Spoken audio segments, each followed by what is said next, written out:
Savings, credit cards, investments? Let's talk money.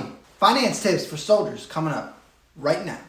Alright, welcome back to the channel. My name is Son First Class French, and today's episode, I'm going to be giving financial tips for soldiers. If you like the episode, hit that like button, comment below if you got any finance tips for these soldiers as well, and hit that subscribe button. I got about 60% of y'all that aren't subscribed. Hit that subscribe button. If you're on Instagram, hit that follow button. Let's go.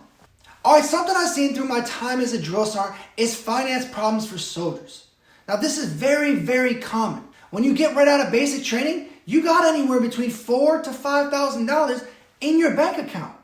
That's a lot of money for y'all. Now one thing that I do remember is when I was 18, 19, 20, I didn't have a finance class. Nobody taught me how to manage my finances. Well, let's go through some tips today for you, the soldier. The first finance tip that I'm going to give you is using the 1/3 rule. Now in this rule, you take 1/3 of your paycheck, put it in the savings. You take 1/3 of your paycheck, pay off your bills. And you take another third for you. To enjoy yourself, get into your daily expenses, your gas, your groceries, anything that you need to get, and enjoy yourself until the next pay period. This 1/3 rule will help pave the way for you to stop living paycheck to paycheck. In the military, you should not be living paycheck to paycheck. I promise you, we make enough money. I mean, we can always get more. Be great.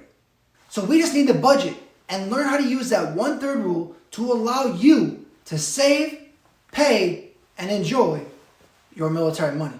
Now the second finance tip I have is you gotta build credit. If you're really young and you're under the age of 21, you don't have any credit. So you gotta build it. You gotta get a credit card. Now, what I'm gonna tell you about this is you gotta get one credit card. And I never told you to max it. Having a credit card can be hugely beneficial to growing your credit score. Now my tip for you is to make small purchases on there and pay them off monthly. And that, in time, as long as you make those payments on time, will grow your credit. Do not, I repeat, do not max your credit cards. A big thing to growing credit is to having equity. Equity is funding that you have available to you, and that will boost your credit score. If you're allotted $10,000 and you spend $10,000, no, we're not looking good.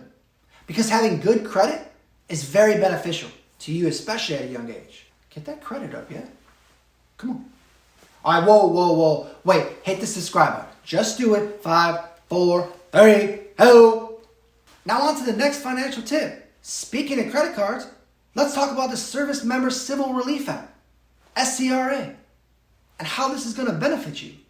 If you don't know anything about SCRA, please take the time and look it up. There's so many benefits that it offers to all active duty. Now, the one key to this act is you have to be on active duty status. Now, one of the biggest benefits that it offers is it limits credit card organizations to 6% interest on their credit cards, on all credit cards prior to you enlisting. Some will even allow you a credit card that you got while you were enlisted.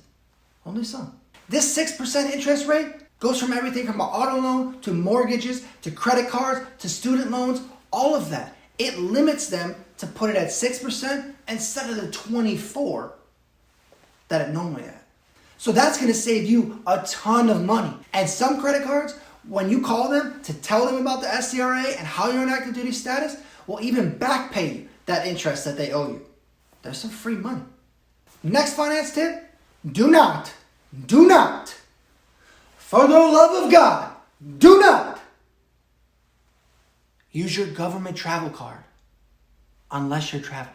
After you get to your first unit, you're going to get your GTC, your government travel card. It's a card that's allotted to you for per diem TDY when you go TDY or on mission.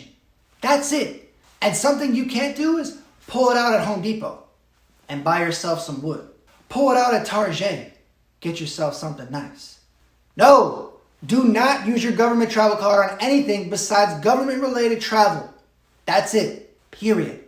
I've seen soldiers use this government travel card for those expenses I told you not to and get UCMJ. It will, and you will pay back that money, and trust me, don't do that. Just don't. Now on to my last financial tip, investments. After a while and you build up your savings, you're going to get to a place where you're going to have some money in there to make some investments. Money making more money. So some options that I would relay to you are this. One, stock market. There's a few apps out there that will allow you to buy stock right through your phone right now. Even if you don't want to buy a full share, you can buy a half share of Tesla. You can buy a quarter share of Sony. You can buy anything on that app. And if you get an investment in stocks, you're going to make some money. Another investment, your TSP. TSP is something you have the ability to invest in while you're in basic training. You take a percentage of your money before taxes and they put it in a TSP for you. And it's a savings that makes money for you. You don't even have to do anything. So for me, I've given 3 to 5% my entire career. I will bump that up to 10% when I'm deployed and add into that, and I forget about it. And when you get out, you have the thrift savings plan there for you. TSP is a great investment, and I highly suggest it for all soldiers. And one of the last things I'm going to tell you about investments is the VA loan. Something you'll learn when you have dependents, if you're married, anything like that, and you have the ability to live on or off post. What I would tell you is this: buy a house. Use the VA loan. The VA loan is a $500,000 allotment of money that you have access to, and when you go to buy a house, you pay no down payment. The only thing that you're going to pay is an appraisal fee, which can be upwards to $500, and you'll own a home instead of you going down the street and paying somebody $1,800 a month to live here for the next 3 years. That's like $30,000 down the drain. No. The VA loan is also something that's not a one-time use. You can have multiple houses on that $500K. The VA loan is something you should definitely look into. Buying over renting all day. That's how you're going to make some money.